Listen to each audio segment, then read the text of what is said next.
आइए अब आपको छत्तीसगढ़ की एक बड़ी खबर की तरफ लेके चलते हैं। गुरुवार का दिन प्रदेश सरकार के लिए बहुत ही शर्मनाक रहा। शर्मनाक इसलिए रहा क्योंकि छत्तीसगढ़ के उच्च शिक्षा, रोजगार और युवा कल्याण मंत्री के विधानसभा क्षेत्र में ही स्थानीय युवा नौकरी की मांग को लेकर धरने पर बैठे थे। साल 2007-8 में पुरसुर ब्लॉक में जिस कंपनी की स्थापना के दौरान कांग्रेस के दिग्गज नेता नंद कुमार पटेल ने विपक्ष में रहते हुए एक बड़ा आंदोलन किया था। आज उसी क्षेत्र में उनके बेटे उमेश नंद कुमार पटेल विधायक हैं। उमेश पटेल छत्तीसगढ़ शासन की उच्च शिक्षा, रोजगार, युवा कल्याण मंत्रालय की जिम्मेदारी संभाल रहे हैं, लेकिन उनके ही क्षेत्र में आज स्थानीय युवा नौकरी के लिए तरस रहे हैं। बरसों पहले कारोबार वेस्ट कंपनी को अपनी जमीन देने वाले लीडर बरसों पहले कोबरा वेस्ट कंपनी को अपनी जमीन देने वाले लैंड लूजर सालों से स्थानीय नौकरी की मांग कर रहे हैं। जमीन अधिग्रहण के समय जिला प्रशासन के समक्ष प्लांट प्रबंधक और भू प्रभावित किसानों के बीच जो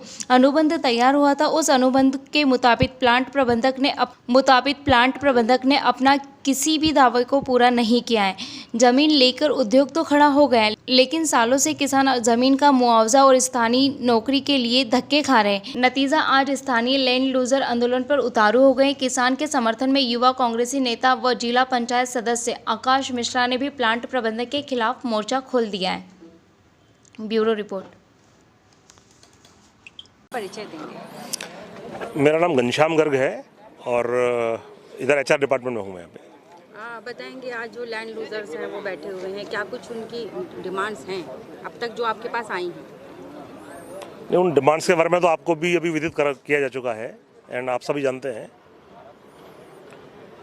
तो आप मुझे ये बताइए कि आपके यहाँ पे जितने भी लैंड लूजर्स हैं उसमें कितने लोगों को नौकरी मिली है? नहीं, योग्यता और उपलब्धता के अनुसार जो है वो मैक्सिमम लोगों को नौकरियाँ मिली हुई हैं यहाँ पे। तो इनका जो आरोप और उनका अडानी के एम्प्लॉय नहीं है, वो उनको ठेका प्रथा में रखा गया है। नहीं, देखिए क्या होता है कि कंपनी रोजगार मुहैया कराने का कंपनी का काम है, रोजगार मुहैया करा रही है वो। जिस भी तरह से यहाँ पे जो भी जिस तरह से रोजगार प्रदान किया जा सकता है वो रोजगार मुहैया करा रही है। आज जितनी मांग है उसमें आपको क्या विचार है? नहीं, उनकी जो भी मांगे हैं, आज की भी जो मांगे हैं उन पर हम विचार कर रहे हैं और जो भी उसका सॉल्यूशन जिनका कर पाएंगे हम वो जरूर करेंगे। समस्या है उनकी, अभी तक क्या विचार आप लोगों ने नहीं 10 साल की नहीं 10 साल का समस्या नहीं है। जहाँ जब से ये कंपनी आई है तब से जो काम कर रहे हैं तो मैक्सिमम जो रोजगार है वो अपने लोकल लोगों को ही उसमें दिया गया है। इसका मतलब आपके कहने का मतलब है कि इनका जो कहना है, इनका जो आरोप है वो गलत है? नहीं, देखो नहीं, देखिए आकांक्षाएं सबकी होती हैं और अब महत्वाकांक्षाएं होती है और हम अपन आगे से आगे बढ़ने का सोचते हैं। अगर अपन वो नहीं करेंगे तो फिर अपन आगे नहीं बढ़ पाएंगे। सबका सोचना होता है ऐसा। स्थानीय लोगों को रोजगार नहीं मिला हुआ है? नहीं, स्थानीय लोगों को रोजगार मिला हुआ है और कंपनी का ये पॉलिसी भी है, सोचना भी है कि मैक्सिमम रोजगार स्थानीय लोगों को देता है। कंपनी अगर हर तरीके से सही है तो आज ये लोग यहाँ पर बैठे हैं, कंपनी कार्रवाई क्यों नहीं कर रही? नहीं, मैं आपको बोला ना कि सभी व्यक्तियों की अपनी अपनी महत्वाकांक्षाएं होती हैं और महत्वाकांक्षा अगर नहीं होगी व्यक्ति की तो आगे वो डेवलपमेंट नहीं कर पाएगा। So that is a very special part और very necessary part of the life. बताएंगे, आज आप लोग एक बड़ा आंदोलन कर रहे हैं, काफ़ी लंबी रूपरेखा भी है इसकी, क्या वजह रही है जो यहाँ आज आप लोग ऐसे बैठे हुए हैं? जी, ये अडानी कंपनी के खिलाफ में हम आज रोड में आके बैठे हैं। पिछले 10 साल पहले अडानी कंपनी ने हमारी ज़मीनों को औने पौने दाम में ख़रीदा, एक अनुबंध किया कि हम हमारी योग्यता के हिसाब से अडानी पेरोल में हमको नौकरी दी जाएगी। आज पर्यंत तक हमारे 90% लोगों को नौकरी नहीं दिया गया है। जो 10% लोगों को नौकरी दिया गया उनको भी ठेकेदार के अंडर में नौकरी दिया गया है और उनके साथ भेदभावपूर्ण रवैया अपनाते हैं, उनको प्रताड़ित करते हैं। मजबूर होकर हम आज अपने अधिकार के लिए रोड में आके बैठे हैं।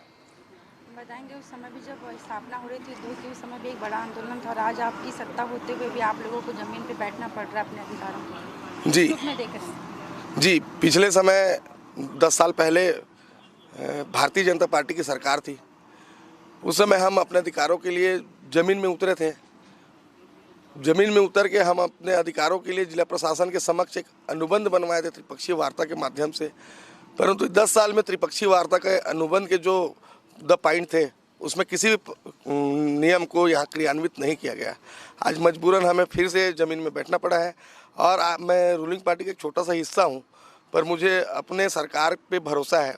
हमारी सरकार किसानों के साथ कभी अन्याय नहीं होने देगी, इसलिए मैं आज किसानों के अधिकार के लिए उनके साथ में बैठा हूँ।